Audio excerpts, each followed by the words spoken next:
శ్రీగంధం చెట్లు ఇవి. ఓకే. ఈ శ్రీగంధం ఏంటంటే మనకు మైసూరు, కర్ణాటక ప్రాంతంలో మైసూరు, కేరళ, తమిళనాడు ఆ బార్డర్స్లో ప్రధానంగా మైసూరు రాష్ట్రంలో ఉంటుంది. దీన్ని రాయల్ ట్రీ అంటారు. టిపు సుల్తాన్ కాలంలో ఫస్ట్ కనుగొన్నారు దీన్ని. ఆ తర్వాత దీన్ని మన శాండల్వుడ్ ట్రీగా నామకరణం చేసినారు. ఈ శాండల్వుడ్ ఈ విత్తనం ఉంది కదా, ఇది పక్షులు తింటాయి. ఈ విత్తనాన్ని పక్షులు తిని ఇది పండు కాస్తుంది. ఈ విత్తనాన్ని పక్షులు తిని స్ప్రెడ్ చేస్తాయి. పక్షులు ఎక్కడెక్కడ తిరుగుతాయి అక్కడక్కడ ఆటోమేటిక్గా మళ్ళీ జర్మినేషన్ వస్తాయి అడవులలో సహజంగా. ఆ వచ్చిన జర్మినేషన్ నుంచి అక్కడక్కడ అడవులలో ఎక్కడ ఈ శ్రీగంధాలు ఉంటే అక్కడి నుంచి మళ్ళీ ఫర్దర్ స్ప్రెడ్ అవుతాయి. మనం పెంచినతో ఇవేమో మనం న్యాచురల్ ఇప్పుడు ఆర్టిఫిషియల్గా పెంచుతున్నాం. అడవులలోనేమో సహజంగానే ఆ పర్టికులర్ అడవిలో వస్తాయి. ఈ శ్రీగంధం ఒక 15 years దాటితే 20 years వరకు దీంట్లో హార్ట్ వుడ్ అని లోపల షాగ కట్టే వస్తుంది. అది ఆయిల్, దాని నుంచి ఆయిల్ వస్తుంది. సో ఒక చెట్టు 15 ఏళ్ల నుంచి 20 ఏళ్ల మధ్యలో వయసున్న చెట్టు, శ్రీగంధం చెట్టు ఈ రోజున్న మార్కెట్ ప్రైస్లో 2 లక్షల రూపాయలు విలువ చేస్తుంది. 2 లక్షలు. ఇప్పుడు తెలంగాణ రాష్ట్రంలో దాదాపు ఒక 4,000 ఎకరాలలో శ్రీగంధం సాగు ఉంది. నేను 2.5 సంవత్సరాల క్రితం పెట్టాను. ఇవి చాలా ఏపుగా పెరిగినాయి. వీటికి ఏంటంటే డైరెక్ట్ ఇది పెరగదు. ఇది పారాసైటిక్ ప్లాంట్. దీనికి హోస్ట్ ప్లాంట్ ఒకటి కావాలి, సపోర్టివ్ ప్లాంట్ ఒకటి కావాలి. అందుకే దీని పక్కన సీతాఫలం ఉంటుంది. ఆ సీతాఫలం తీసుకునేటువంటి న్యూట్రిషను దీని వేర్లకు అందిస్తుంది అన్నమాట. హోస్ట్ ప్లాంట్ ఒకటి ఉండాలి కంపల్సరీ దీనికి. అది తింటే ఆహారం దీనికి వచ్చినట్లే. తల్లి తింటే గర్భంలో ఉన్న శిశువుకి ఎట్లా వస్తుందో హోస్ట్ ప్లాంట్ తిన్నదే ఈ పారాసైటిక్ ప్లాంట్కి వస్తుంది. అందుకే 2 మొక్కలు వేస్తాం. ఈ పక్క క్యాజరీనా వేసినాం, ఇది పెరిగి వస్తుంది. ఒక 5 yearsలో ఇది చాలా పెద్దగా అవుతుంది. ఇది కటింగ్ చేసే కొద్దీ మళ్ళీ 2-3 సార్లు వస్తుంది, 4-5 సార్లు వస్తుంది. సో అట్లా ఒక 15-20 ఏళ్ల వరకు వీటిని పెంచుకోగలిగితే వచ్చేటువంటి తరంలో చాలా పెద్ద వాల్యూ ఉన్నటువంటి వాళ్ళకు ఉండేటువంటి పొలం గట్ల మీద కొద్దిపాటి మిగిలినటువంటి ఏరియాస్లో అక్కడక్కడ శ్రీగంధం ప్లాంట్స్ 10ల సంఖ్యలో పెట్టుకున్నా చాలు. అది వాళ్ళకి చాలా ఫెచ్ అయితే చాలా మేలు అవుతుంది.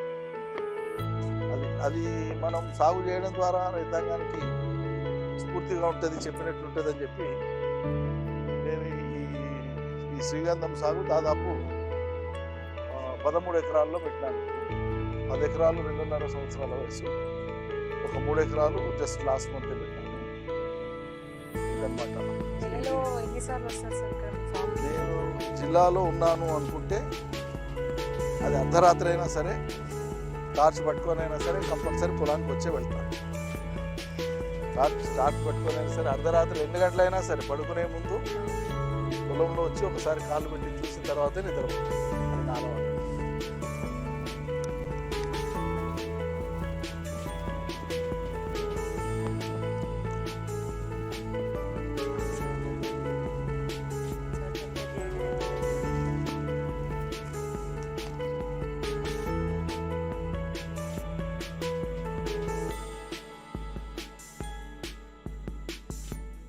కొండలు ఇవన్నీ న్యాచురల్ గా ఉన్నాయా సార్?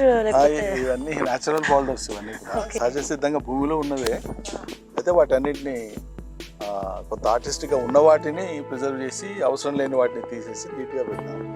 ఇక్కడ ఏంటంటే మా పేరెంట్స్ యొక్క నేమ్స్ చెక్కడం జరిగింది, వాళ్ళ జననం మరణం. మా father he lived for 93 years, 93 ఏళ్ళు. మా మదర్ 2 years అయింది పోయి, ఆమె 104 సంవత్సరాలు బతికారు. ఇద్దరు చివరి రోజుల దాకా కూడా చాలా చాలా ఆరోగ్యంగా బతికారు. వాళ్ళు ఇక్కడ పుట్టి పెరిగిన వాళ్ళు, అంటే ఇక్కడే వాళ్ళ జీవితం అంతా గడిచింది, ఇదే ప్రాంతంలో గడిచింది. సో వాళ్ళ గుర్తుగా మా నాన్న, మా అమ్మ కాంస్య విగ్రహాలు ఎల్లప్పటికీ ఉండేటట్టుగా కాంస్య విగ్రహాలను మా పాప వాళ్ళు, మా అమ్మాయిలు వాళ్ళు చొరవ తీసుకొని చేయించినారు. నాయనమ్మ తాతయ్య ఉండాలని చెప్పి.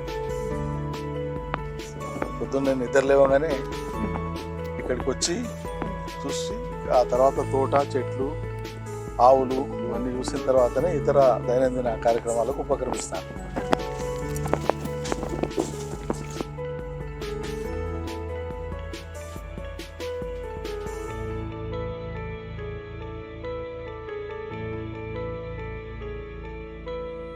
చాలా బాగుంది సార్. ఇది 2 గుండ్లు అంటే ఇక్కడ ఏమి ఖర్చు పెట్టింది ఏమి లేదు, ఉన్నది నీట్గా చేసినాం అంతే. ఇట్లా వస్తే సాయంత్రం వచ్చినా పొద్దున వచ్చినా కాసేపు ఇట్లా కూర్చుంటే ఈ చెట్ల నడమ. నా నమ్మకం ఏంటంటే చెట్లు కూడా మాట్లాడతాయి, అవును. కాకపోతే వాటి భాష శబ్దాలతో ఉండదు, అది గాలి హోయలతో ఉంటుంది. అర్థం చేసుకున్న వాళ్ళకు, వృక్ష ప్రేమికులకు, మొక్కల ప్రేమికులకు అది అర్థమవుతుంది. అందుకని అట్లా చూడంగానే ఏ చెట్టుకు నీరు అందలేదో, ఏ చెట్టుకు ఆహారం అందలేదో అది తెలియజేస్తుంటుంది మనల్ని, మనకు తెలియజేస్తుంటుంది, మనల్ని ఆకర్షిస్తుంటుంది. చూడు నన్ను పట్టించుకొని. అందుకని ఒక రౌండ్ మొత్తం తిరిగితే ఏ రోజు ఎక్కడ దేనికి పోషణ సరిగా లేకుండా మనకు అర్థమవుతుంది. నాకు తెలిసే మీకు కరెక్ట్ శాఖ ఎన్నుకొని మరి ఇచ్చారు సార్. అంటే మీకు వ్యవసాయం మీద ఎంత పట్టు ఉందనేది ఈరోజు అర్థమవుతుంది. వ్యవసాయ ఒక కుటుంబం నుంచి వచ్చిన ఒక రైతుని వ్యవసాయ శాఖ మంత్రిగా చేయడం అనేది అంటే చాలా నాలెడ్జ్ ఉంది సార్ మీకు అప్పటి నుంచి. అంటే మొక్కల గురించి, వృక్షాల గురించి మీరు అలా చెప్తూ ఉంటే నాకు అసలు దీని గురించి అంత ఐడియా కూడా లేదు, నిజం టు బి ఫ్రాంక్ చెప్పాలి అంటే.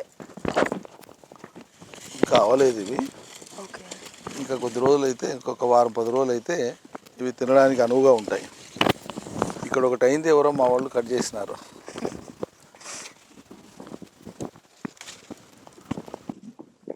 Thank you so much. ఉందా? మొత్తం రెడిష్ ఇన్ కలర్ చూసారా, జామకాయ. కొన్ని రెడ్ ఉన్నాయి. సో దాదాపు ఎంత టైం మీరు ఇక్కడ స్పెండ్ చేస్తారు సార్? ఇక్కడికి వస్తే మినిమం గంటన్నర. ఇక్కడ ఇంకా అంటే ఏమేమి వేశారు సార్ పంట? అంటే మామిడి తోట ఉంది, మామిడితో పాటు ఇందాక నేను చెప్పినట్లు శాండల్వుడ్ శ్రీగంధం ఉంది. శ్రీగంధం మామిడితో పాటు కొంత పామాయిల్ ఉంది, కొంత ద్రాక్ష పెట్టినాము. ఇప్పుడు ఈసారి క్రాప్ వస్తుంది ద్రాక్ష. మోస్ట్లీ ఫిబ్రవరి 2nd వీక్ కల్లా క్రాప్ వస్తుంది. అచ్చా, ఓకే. ఇది పట్టు దగ్గర నుంచి తీసుకోండి, చేయి ముట్టుకుంటే ఏం కాదు కదా. ఎందుకు ఇవి తిన్నింగ్ చేస్తారా? ఇది తిన్నింగ్ చేస్తా ఇట్లా అప్పుడే.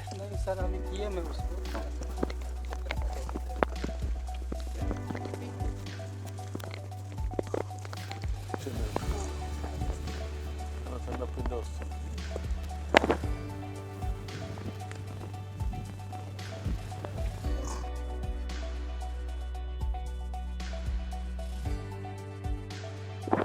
అంటే మనకు కొన్ని దృశ్యాలైనా, కొన్ని ప్రాంతాలైనా, లేకపోతే కొన్ని స్థలాలైనా, లేకపోతే ఒక ఇల్లు అయినా, లేకపోతే ఒక వీధైనా ఫలాంటి చాలా బాగుందని ఇష్టం అనిపిస్తుంది.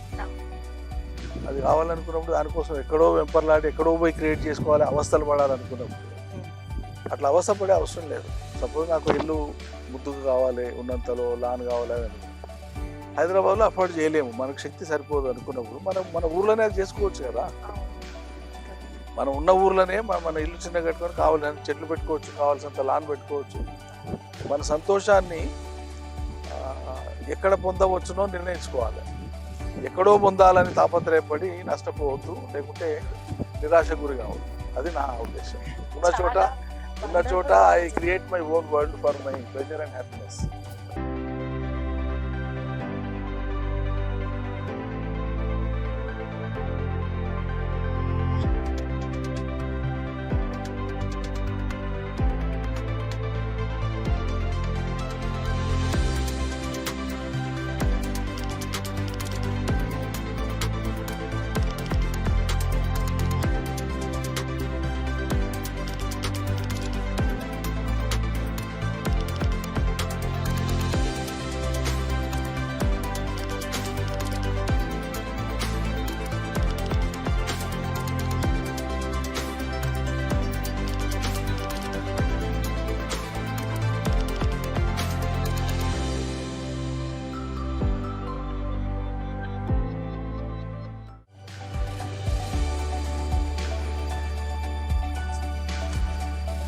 చేశారా?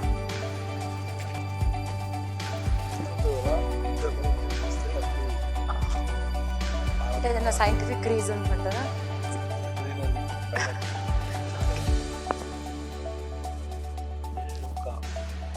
జాగ్రత్త కూడా ఖాళీగా ఉంటాను.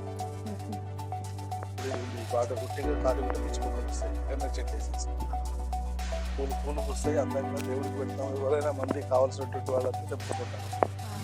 దేవుడి కోసం అడగాల్సిన పని కూడా లేదు. మ్యాక్సిమం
గోళ్ళు పెంచుతూ గోళ్ళు ఉన్నటువంటి ప్రాంగణంలో విளையாడితే తెలియనటువంటి ఒక గొప్ప అనుభూతి, ఆనందం అనిపిస్తుంది, తృప్తి అనిపిస్తుంది. మూగజీవాలు కదా, వాటికి సేవ చేస్తే చాలా తృప్తి అనిపిస్తుంది. వాటి నుంచి పాలు వస్తాయి, ఎరువు వస్తుంది. తర్వాత వాటికి పుట్టినటువంటి పిల్లలు మేఘలన్నీ కూడా పేద రైతులు ఎవరైతే వ్యవసాయం చేసుకుంటామంటారో పాలు మర్చిన తర్వాత అటువంటి రైతాంగానికి ఉచితంగా ఇస్తారు. ప్రతి సంవత్సరం అనేక దూళ్ళు, పేద దూళ్ళు ఉచితంగా ఇస్తుంటారు. వాళ్ళు తెచ్చుకొని వాళ్ళు వ్యవసాయానికి వాళ్ళు కానిపోషణ మీద వాడుకుంటారు.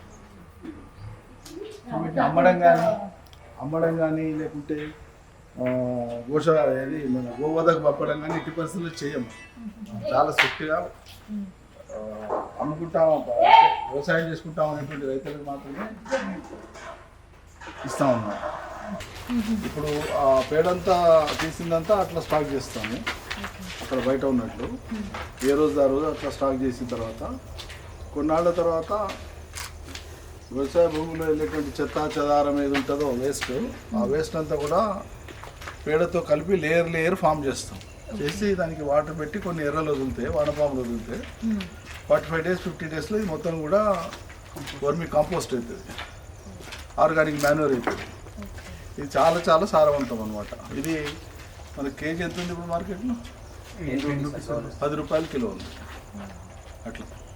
సో వెజిటబుల్ గార్డెన్స్కి, హార్టికల్చర్, ఫ్రూట్ గార్డెన్స్కి, క్రాప్స్కి అన్నిటికి కూడా ఇది చాలా చాలా యూస్ఫుల్. ఇది ఎంత వేస్తే అంత మంచిది. ఇది ఎట్లా అవుతుందంటే 3 months తర్వాత మన టీ పొడి లాగా అవుతుంది. సేమ్ టీ పొడి కాఫీ పొడి లాగా అవుతుంది. అంటే అంతే సైజులో అసలు అట్లా చూడడానికి కూడా మనం టీ పొడి కాఫీ పొడి లాగా మొత్తం. అంటే ఇది పెట్టి అంత 1 month కూడా అవ్వలేదు, ఇంకా 1 or 2 months అవుతే చాలా బాగా అవుతుంది. ఇందులో ఉంటాయి, ఇప్పుడు తడి ఉన్న దగ్గర చూస్తే కనిపిస్తుంది, మనకి వామ్స్ కనిపిస్తాయి, లోపలికి వెళ్ళి ఉంటాయి. తడి ఎట్లుంటే అట్లా ఉంటాయి. ఆల్రెడీ స్టార్ట్ అయింది. వానపాములు ఉన్నాయి చూడండి, ఇక్కడ ఉన్నాయి, కనిపించిందా? ఇది ఇక్కడ ఉన్నాయి చూడండి. ఈ వానపాములు దీన్ని తినేసి మొత్తం దాన్ని చూర చేసేస్తాయి అన్నమాట. ఈ వానపాములు వాటంతకు అవే వృద్ధి అవుతుంటాయి మళ్ళీ. ఇది ఆల్రెడీ ప్రాక్టీస్లో ఉన్నటువంటిది. మనకు సహజ సిద్ధంగానే భూములలో వానపాములు ఉండే భూమిని సారవంతం చేస్తాయి. భూమి మీద మొత్తం పైపొరల్లో పడేటువంటి చెత్త చెదారం గడ్డి గాదం ఏదైతే ఉంటుందో అదంతా కూడా మక్కుతుంది అంటాం కదా. ఆ మక్కేదంతా కూడా ఈ వానపాములన్నీ కూడా వాటిని స్వీకరించి వానపాములు మట్టిని వదులుతాయి. దాంతోనే భూమి పర్ఫొరేట్ అవుతుంది, సారవంతమై భూమిని రంధ్రాలు చేస్తాయి ఈ వానపాములు. సో అందుకని వానపాములను సహజ సిద్ధంగా కలిగి ఉండడమే అతిపెద్ద ఆరోగ్యం భూమికి. Farmer friendly creatures. అంత మొత్తం ఇట్లా అయిపోతుంది, ఇంతకంటే ఇంకా స్మూత్గా అవుతుంది. ఓకే, టీ పొడి లాగా మనకు ఇట్లా అట్లా స్మూత్గా అట్లా అయిపోతుంది, అయిపోతుంది. కాఫీ పొడి లాగా అయిపోతుంది. దీన్ని ప్లాంట్స్కి అప్లై చేస్తాం. సరే నేను వస్తే అంటే అసలేమన్నా ఏమన్నా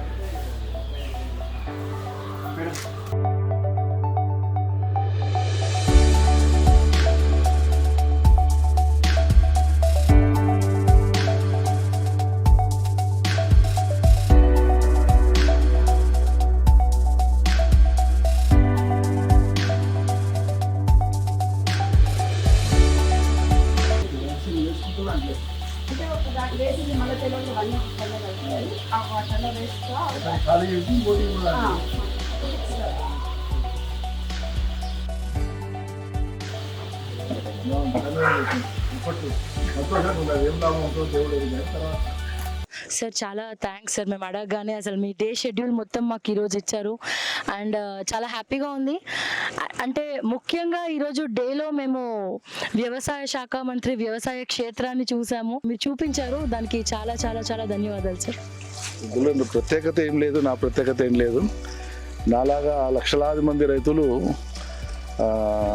అనేక శతాబ్దాలుగా కృషి చేస్తున్నారు ఈ నేల మీద వ్యవసాయం కోసం. సో రైతు లేకపోతే రాజ్యం లేదు, రైతు లేకపోతే లోకం లేదు. రైతు ఉంటే కేవలం మానవుల ఆహారమే కాదు, ఈ సృష్టిలోని చరాచర జీవులకు వచ్చేటువంటి ఆహారంలో 90% వ్యవసాయం చేస్తున్న కారణంగానే వస్తుంది. చీమల నుంచి మొదలు పెడితే, కీటకాల నుంచి మొదలు పెడితే, పందికొక్కుల నుంచి, ఎలకల నుంచి మొదలు పెడితే, పశుపక్షాదుల నుంచి మొదలు పెడితే అంతిమంగా మానవులకు ఏరిపోతుంది ఆహారం. అవన్నీ అయిన తర్వాత అందరూ తిన్న తర్వాతే ఆ జీవులన్నీ తిన్న తర్వాత కనిపించే ఆహారమే మానవుడు తీసుకుంటాడు. పళ్ళు కానీ లేకుంటే ఆహార ధాన్యాలు కానీ పప్పు దినుసులు కానీ ఏవైనా కూడా. దీంతోపాటు వ్యవసాయం ఉంటే పంటలు ఉంటాయి, పంటలు ఉంటే పచ్చదనం ఉంటుంది, పచ్చదనం ఉంటే సూర్యరశ్మి ఉంటుంది, సూర్యరశ్మి ఉంటే మళ్ళీ మనకు స్వచ్ఛమైన గాలి ఉంటుంది. ఈ ప్రక్రియ మొత్తంలో కూడా, శాస్త్రీయమైనటువంటి ప్రక్రియ మొత్తంలో కూడా ఈ ప్రకృతి నడవడం కోసం ప్రకృతిలో రైతులు భాగస్వాములై ప్రకృతిని ఎల్లప్పటికీ సుసంపన్నం చేస్తూ ఉంటారు. సో మనం జీవించాలన్నా ఈ ప్రకృతిలో అంతర్భాగమై, ప్రకృతికి విరుద్ధంగా కాకుండా ప్రకృతిలో అంతర్భాగమై మనం ఎంత తోడైతాం ఈ ప్రకృతికి అనేది ముఖ్యం. అందులో భాగంగా నా చిన్న ప్రయత్నం. Thank you sir, thank you.